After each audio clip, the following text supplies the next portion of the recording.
Spring 1941. As the battle for the Atlantic rages on, a German U-boat crew is blown to the surface. When they try to scuttle their own submarine, a British commander recognizes a unique opportunity. A sub-lieutenant and some sailors were actually allocated the task of trying to board the U-boat and seize anything they could. If the Allies can act fast enough, they might capture the keys to victory. In World War II, a subsea weapon allows warriors to fight from beneath the waves.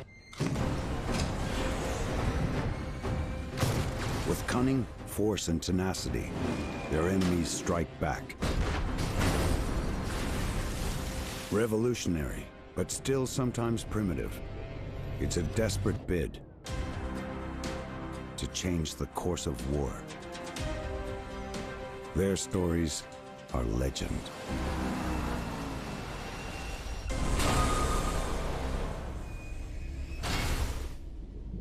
September 3rd, 1939, 150 miles west of Scotland in the North Atlantic. Oberleutnant Cersei, Fritz Julius Lemp, commander of U-boat U-30, peers through his periscope at an approaching vessel. Only hours earlier, the German Kriegsmarine, or Navy, radioed all U-boats to announce the outbreak of war, with orders to begin hostilities against British ships. They also receive a warning that auxiliary cruisers, modified British liners, or merchant ships armed by the British Navy could be in the area.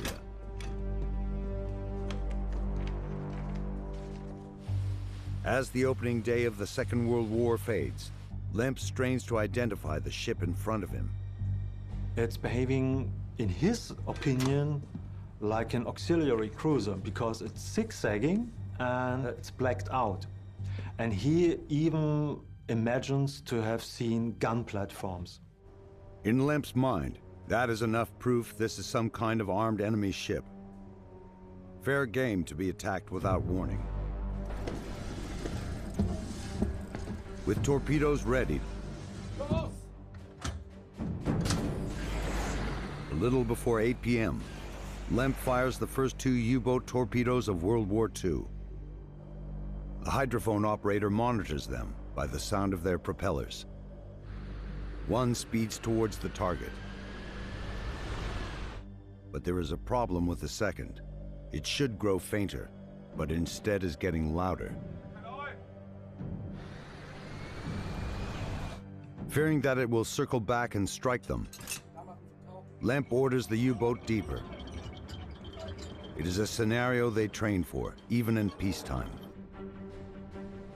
The standard procedure is to dive below the depth where the torpedo would pass.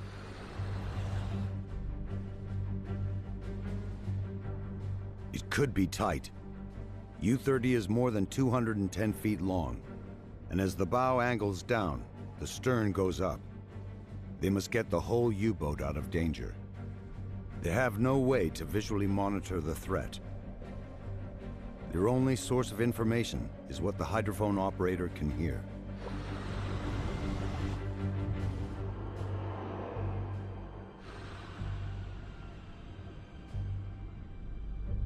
When the noise finally fades away, the torpedo no longer poses a threat.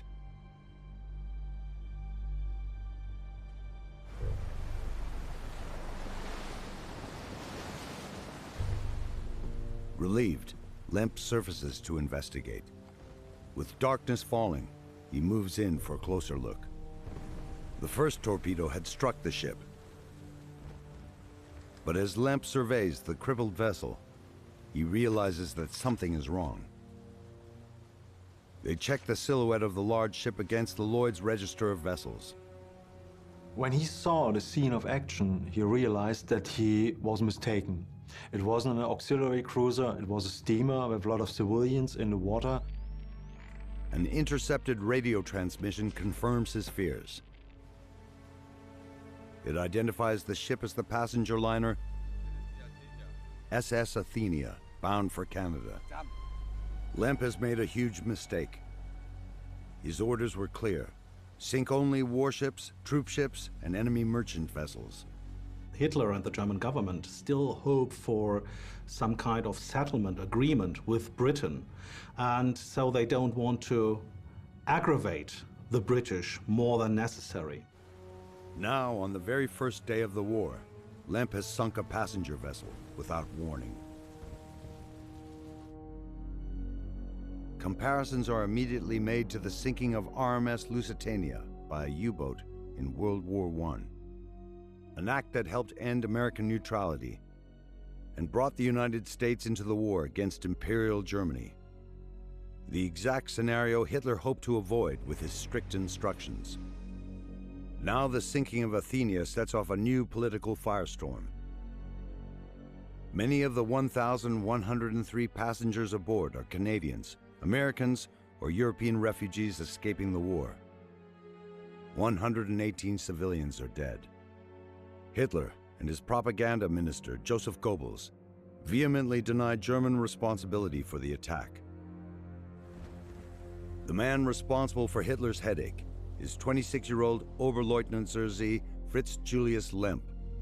He was born as a son of an army officer in China before the First World War. He entered the Reichsmarine in 1931, and he went to the new created submarine arm in 1936. He was assigned command of his own submarine, U-30, in 1938. Lemp recognizes the potential fallout from his error. He makes no radio report of the sinking and continues his patrol. He has to keep it secret, and he decides to stick exactly to the submarine protocol for his future attacks. 11 days later, Lemp discovers another vessel. It is the British freighter SS Faned Head, bound for Belfast, carrying grain from Canada. He forces it to stop with a shot from his deck gun.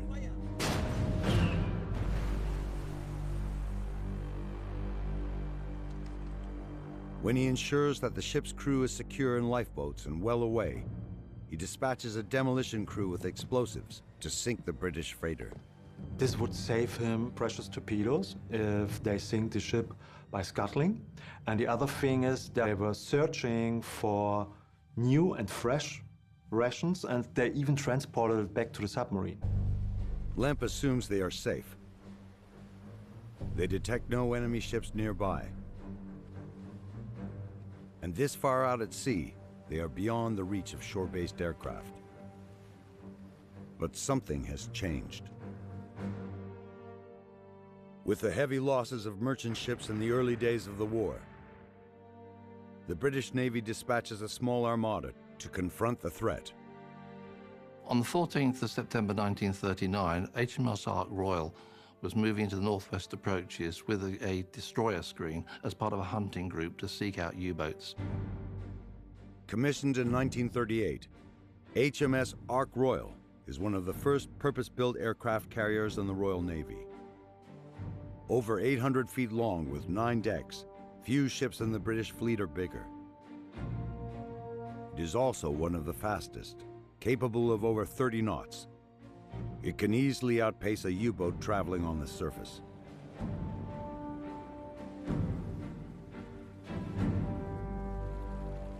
In addition to an 8-destroyer screen, Ark Royal's captain, Arthur John Power, can launch over 50 aircraft to extend his operating range by hundreds of miles in all directions.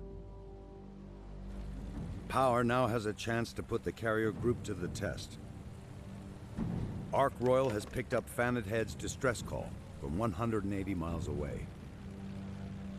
And Power dispatches 3 aircraft and 3 destroyers in response.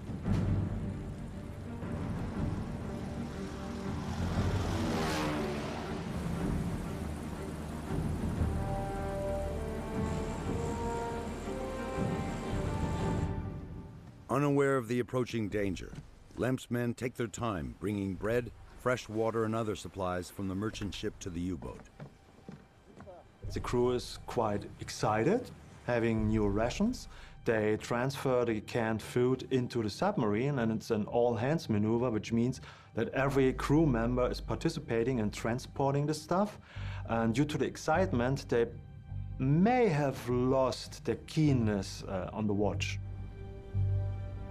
Suddenly, a plane appears on the horizon.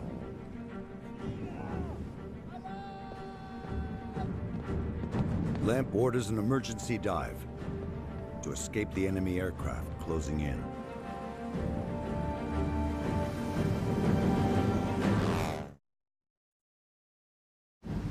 September 14th, 1939, when German U-boat U-30 attacks a vessel called SS Fanedhead in the North Atlantic. Bombers, launched from a nearby British aircraft carrier, HMS Ark Royal, arrived to chase the submarine away.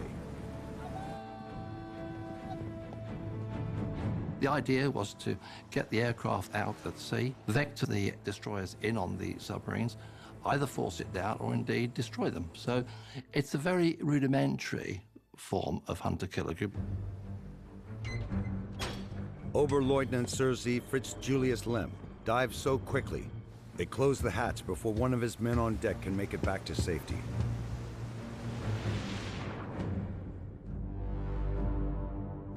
The British Skua bomber continues its approach. When the Skua spots the submarine, it immediately attacks at low altitude. Its main armament is a 100-pound bomb. The idea is it hits the surface of the sea. This fuses it, and it goes off about 2 seconds later. Unfortunately, the bomb has a habit of bouncing on the surface. But the fuse is activated, so just at the time that it should be exploding alongside the submarine, it explodes under the aircraft that dropped it.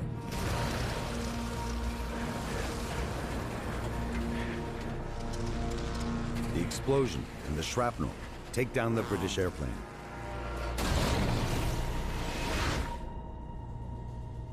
Meanwhile, on board U-30, Lemp dives to hide while he formulates a plan. When Lemp realized there was an aircraft, and especially a single-engine aircraft, there must have been an aircraft carrier around. And this means to Lemp further attacks. Lemp creeps back to periscope depth to take a peek. He may feel he is safe at this point. When he raises the periscope, Lemp sees to his horror he's been towing around a target. The small boat they had used to bring back supplies from the Fanedhead. It's like a camouflaged soldier in the woods with a red balloon. Just then, another British aircraft closes in. When the second Skua comes along, the pilot sees this dinghy entangled with the submarine, and he thinks, actually, it's probably the conning tower of the submarine. The Skua pilot drops his bomb. The explosion rocks the submerged U-boat. But because the bomber attacks the dinghy trailing behind, U-30 escapes undamaged. However, if he wants to disappear again, Lemp must cut himself free of the boat. Despite the risk posed by the circling aircraft, he returns to the surface. Lemp's crew rushes onto the deck. They hack at the rope.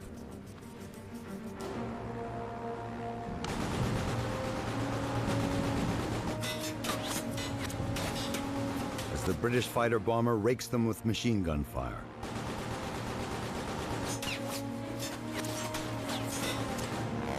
With the dinghy cut loose, Lemp's crew rushes back into the U-boat. And as U-30 begins to dive, a third Skua pilot spots the action and closes in. But like the first Skua, when he drops his bomb, it too bounces up. The explosion beneath engulfs the aircraft. Another Skua crashes into the ocean. But despite the ongoing attacks by enemy aircraft, the German U-boat cannot flee. Because he had crew members aboard the Fanedhead and he wants to get them back. Lemp's men had been sent aboard to scuttle the ship with explosives. When U-30 dived to escape the bombers, they were abandoned on deck. The stranded Germans watch in amazement as the planes go down, and see the British pilots struggle in the water.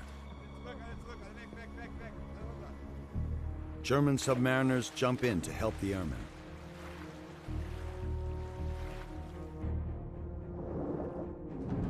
They assist the pilots back to the Fannet Head and onto the relative safety of the deck.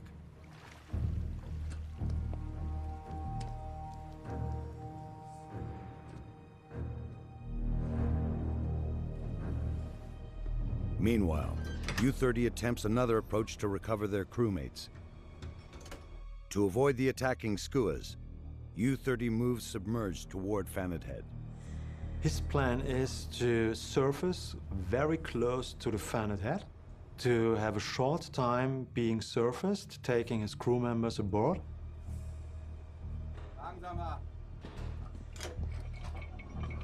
Lemp noses in close to the side of the merchant vessel and starts to resurface. But limited to his periscope view, he has misjudged and rams his bow against the side of Fannet Head, which mangles his forward torpedo tubes. Leaving his men below to deal with the repercussions, Lemp moves to the bridge. When he emerges topside, he is met with frantic shouts from his crew aboard Fannet Head. Because Lemp has surfaced on the far side of the ship, he cannot see the British destroyer bearing down on them.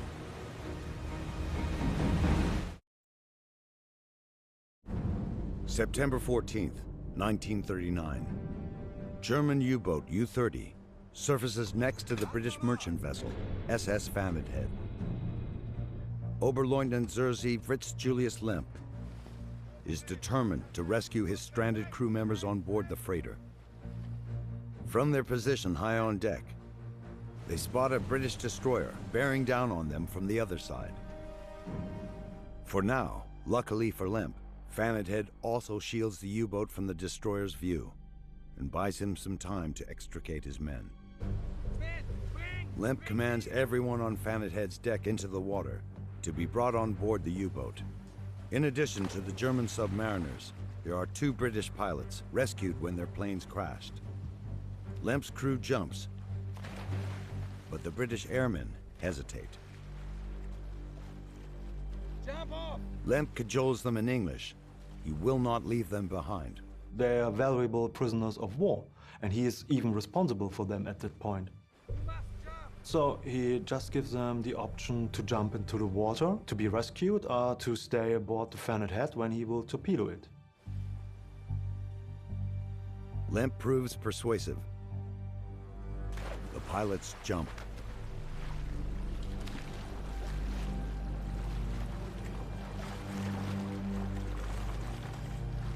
As the waterlogged men are dragged onto the U-boat, another British aircraft appears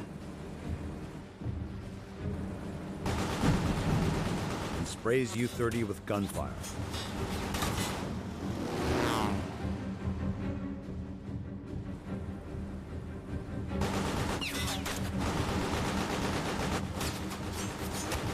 U-boat crew member Adolf Schmidt is struck, but they manage to hurry everyone below.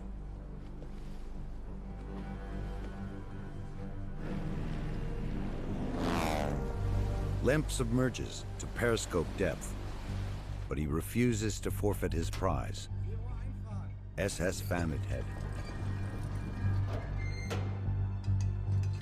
With his bow torpedo tubes damaged, he turns U-30 to aim his undamaged stern tube at the freighter. He fires a single torpedo as he prepares to escape. The torpedo runs true, and Fannet Head begins to sink.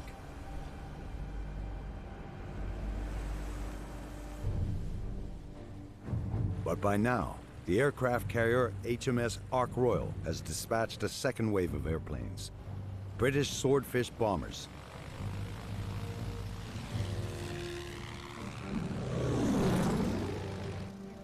pilots spot U-30 beneath the surface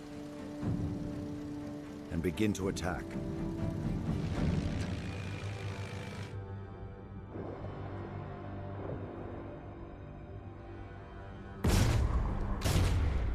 Lemp pushes the U-boat deeper.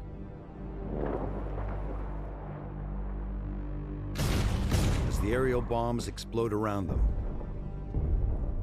He must get away, but it is difficult.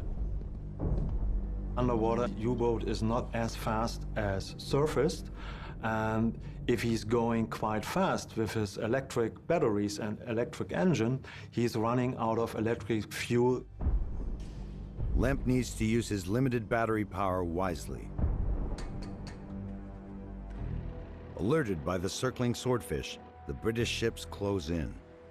Aircraft usually didn't have the power to destroy submarines until the middle of 1942, something like that. They could damage the submarines, but they weren't really submarine killers. It was the destroyers that did that. As darkness falls, not one, but 3 British destroyers arrive to hunt U-30. Lemp tries to shake off his stalkers by diving even deeper.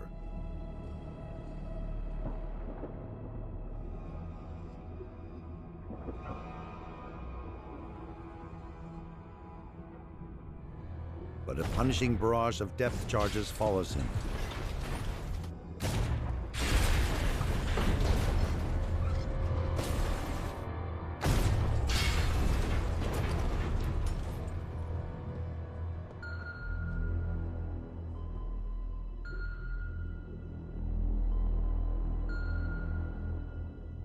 British ships can track the U-boat underwater with a system they call ASDIC, a type of active sonar. ASDIC uses sound waves in the water. It sends out a pulse, and this is reflected back from an underwater target, notably a submarine. So it goes ping and pong back.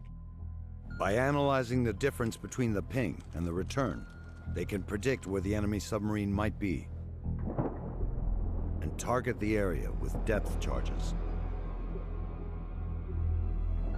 For hours, the attacks continue.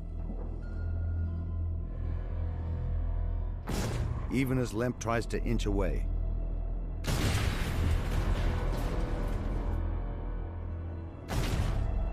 Suddenly, a charge explodes near the U-boat's hull.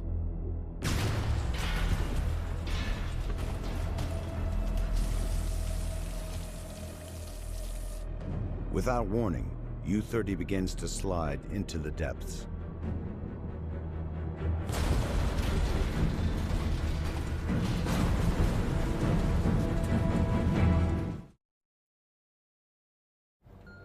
September 1939. 3 British destroyers and their depth charges hunt a German submarine about 300 miles off the western coast of Scotland. Soon, a well-placed depth charge explodes off the stern of Oberleutnant Zerzy Fritz Julius Lemp's U-boat. After a valve cracks in the engine room, the boat is getting full of water, and so the boat is outbalanced and going backwards. The engineers race to fix the leak. But the extra weight drags U-30 deeper.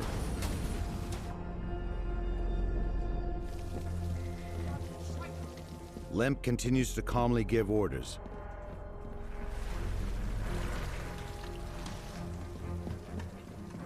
His men form a bucket brigade to haul seawater flooding into the stern, forward to the bilges in the control room to be pumped out.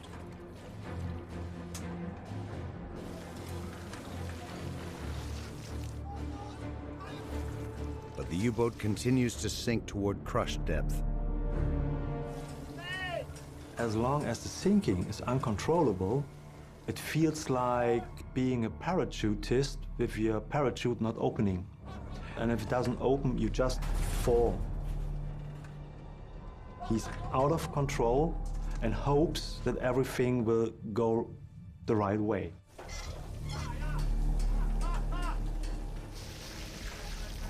Finally, with the leak fixed and the bucket brigade exhausted,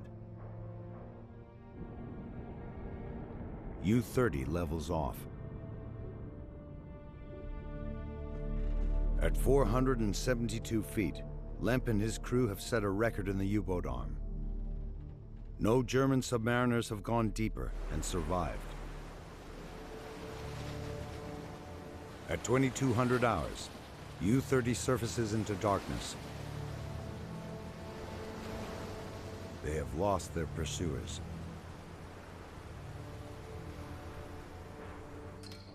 Lemp and his crew endured 6 hours of bombardment from ships and aircraft. But their submarine needs serious repairs. U-30 is, for the future mission, nearly unserviceable. The torpedo tubes are damaged, the diving gauges are damaged, even the navigation system is damaged, so he had to rely on celestial navigation. Besides a beat-up submarine, Lemp has another problem. What to do with his injured men and prisoners of war. The onboard medic patches everyone up as best he can. But he is not a surgeon. Crewman Adolf Schmidt has a severed artery in his forearm. And the British pilot suffered serious burns. They need proper treatment. Lemp sends a report to Commodore Karl Dönitz with details of the shootout battle with the HMS Ark Royal Carrier Group. And he also requests permission to divert to neutral Iceland for medical care. Dönitz agrees, but stipulates Lemp return directly home afterward for an accounting of his actions. Lemp has not acknowledged the sinking of SS Athenia, but Dönitz suspects he did it. Dönitz orders Lemp straight home for debriefing. He simply wants to know what actually has happened and why Lemp decided to attack the Athenia. Meanwhile, still hoping to keep the Americans out of the war, the Nazi regime continues to deny responsibility for the attack.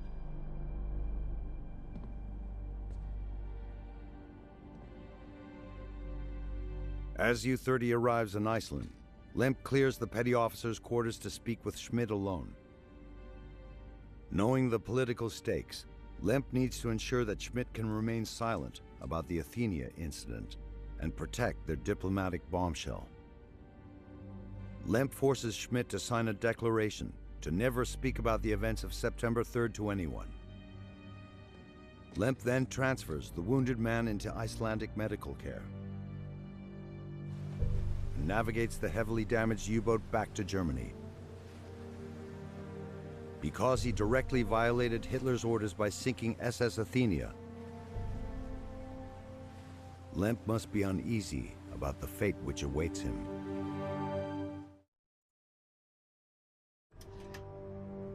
September 1939. After sinking the passenger liner SS Athenia by mistake, Oberleutnant Sersi Fritz Julius Lemp is summoned by Commodore Karl Dönitz upon his return to Germany to explain his actions.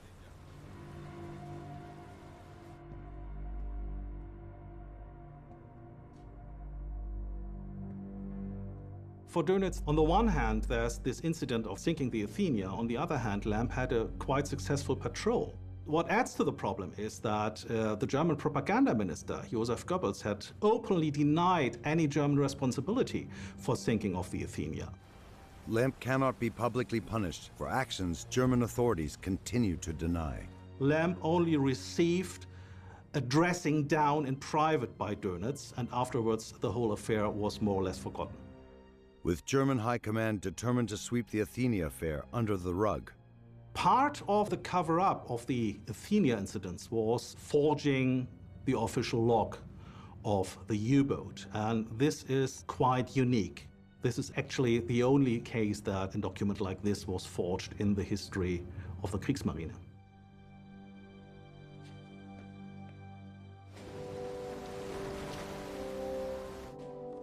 Over the next year, U-30 sinks 17 ships and damages a British battleship. In August 1940, Lemp is awarded the prestigious Knight's Cross. Then, after 8 war patrols, Dönitz appoints him to a brand new Type 9 class U-boat, U-110. Despite recent setbacks, Dönitz hopes that the greater range, speed, and firepower of a Type 9 will reignite the happy times of the early U-boat campaign.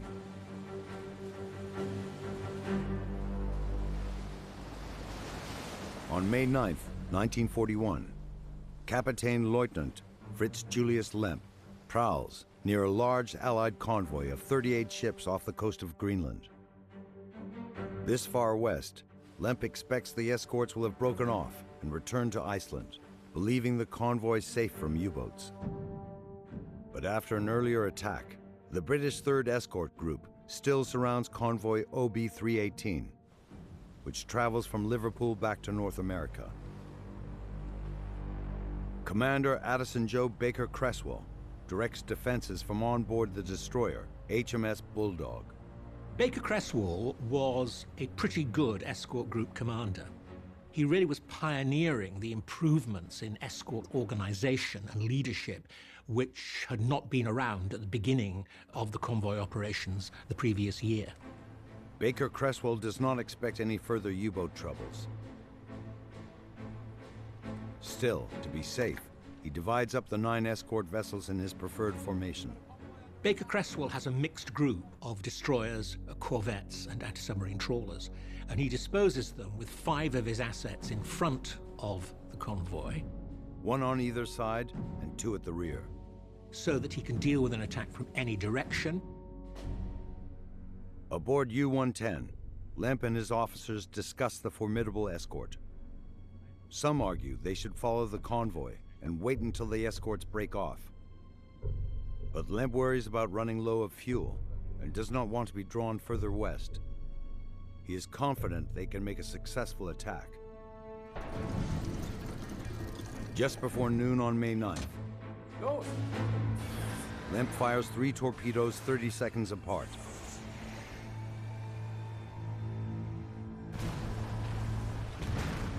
Two vessels are hit on the convoy's right side.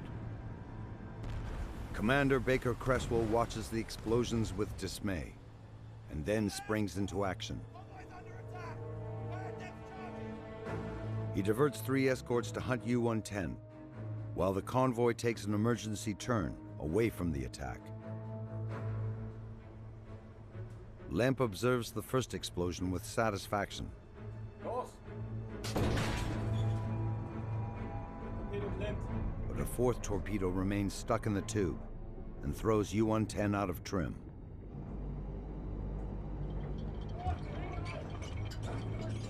For a moment, Lemp is distracted. It proves costly. As he resumes his place at the periscope, he spots an Allied escort vessel closing in on their location and barely has time to react.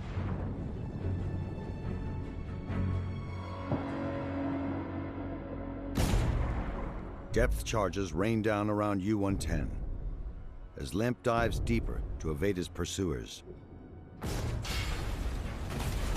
It's not the first time that he's attacked by depth charges, and up to this point, he always came away from it. But as the attack continues, not even Lemp's calm demeanor can ease the severity of the situation. Damage reports pour in. The electric motors and rudders are out of commission. Batteries are damaged and release chlorine gas. Stored compressed air starts to leak, and just a single escape bubble could give away their exact position to the destroyers above. But worst of all, if they can't stop the leak, without compressed air, U-110 will never return to the surface. As Lemp gets each report, he loses a function of his submarine and has fewer options for escape.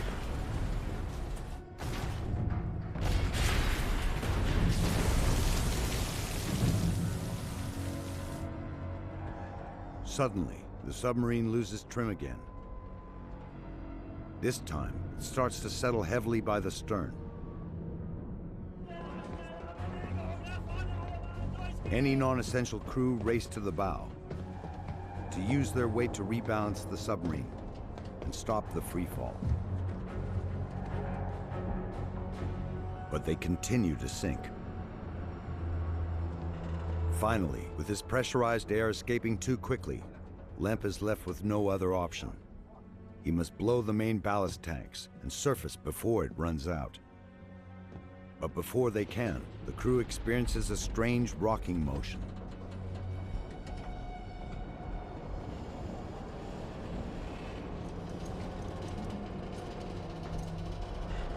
And then the telltale sensation of surfacing. On board the destroyer, HMS Bulldog, Baker Cresswell sees the German U-boat surface. He prepares to ram and sink the submarine.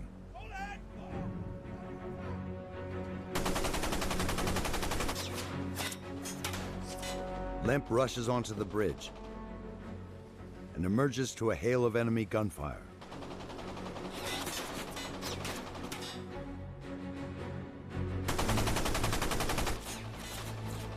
He orders his men to abandon ship.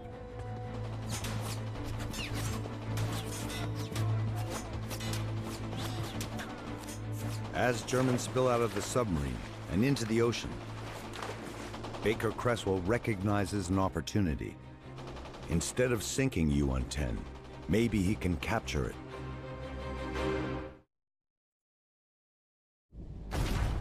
May 9th, 1941.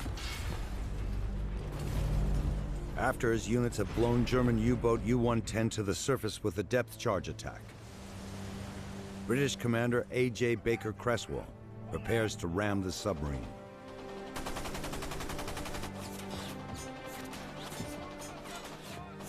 As he watches the Germans abandon the sub, he recognizes the opportunity to capture instead of sink the U-boat.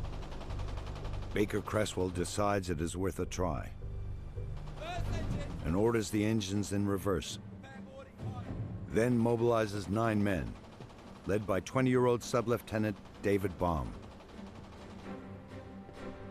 In the meantime, Captain Lieutenant Fritz Julius Lemp continues to evacuate the crew of U-110. And below deck, with no time to set the scuttling charges, his engineer opens the vents to allow seawater to rush in to sink the U-boat.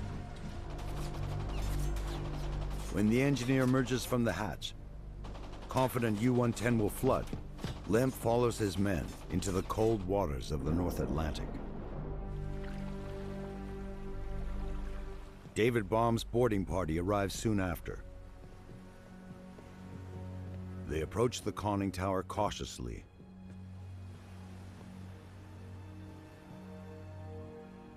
Baum is surprised to find the hatch into the U-boat lowered. You would expect all hatches to be open on a submarine that the German crew is trying to sink. It's not. Perhaps there are Germans left on board. Baum readies himself and lifts open the hatch. He considers dropping in a grenade to clear any remaining Germans, but he does not want to further damage the U-boat, just as he prepares his descent. Baum requires both hands to go down the ladder. He must have thought, if there are Germans down here, this is the time that they might surprise us.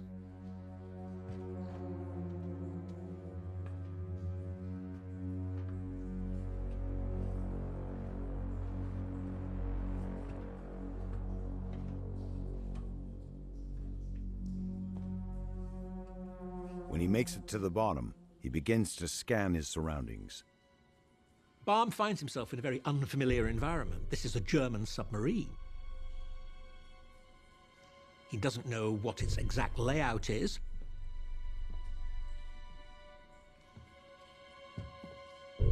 He doesn't know if the boat's about to be scuttled or not. Perhaps some charges might go off.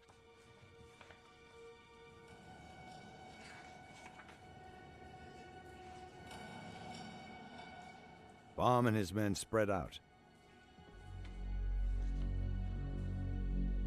Outside, Lemp realizes with alarm that their U-boat continues to drift on the surface. Their attempt to sink U-110 has failed. It was a second patrol on a Type 9 submarine, and it behaved different than a Type 7 submarine. It was quite larger and took more time to sink.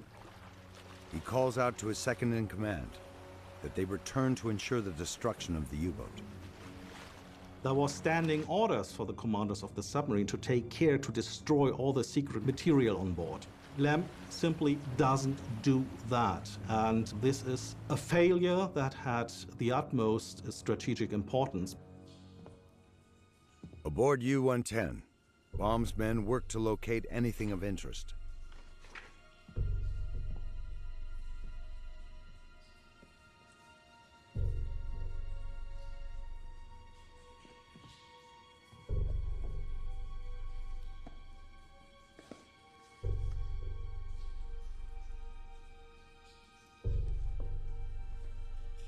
As the men collect documents, HMS Bulldog's telegraphist summons Baum to the radio room. He has found something unusual.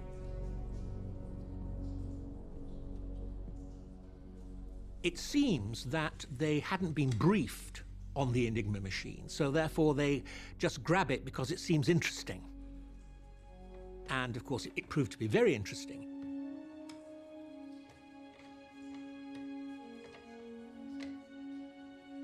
Baum has the telegraphist remove it from the table for transfer to their ship. They also grab a lot of other signal material, and that proved to be even more interesting.